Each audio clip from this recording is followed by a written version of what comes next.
কাকা আপনাদের একটা স্যাড কাহিনী শুনাই। হ্যাঁ আবার দিয়ে শোনা শোনা। খারাপ সময় চলে যায়। কি?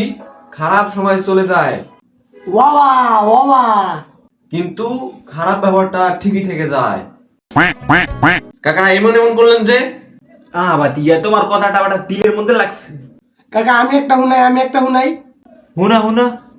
কেউ চায়াও পায় না। কি? কেউ চায়াও পায় না, আবার কেউ পায়াও গুরুত্ব দেয় না। কি হুনাইলি রে বন্ধু, পুরা নেশা লাগে গেল। বাহ তোর গুলা তো বাটা সে হইলো। তোর জন্য আমি একটা শাড়ি লিখছি, দাঁড়া দেয় তোর।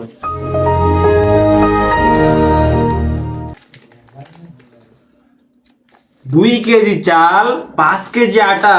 কি? 2 কেজি চাল 5 কেজি আটা, 1 কেজি চিনি। ইয়াল্লা বাতি যা একটু বাজার লিস্ট লইছি বেটা। ওই ডান্ডার গুষ্টি মাইরা দিছে সাইরা গো।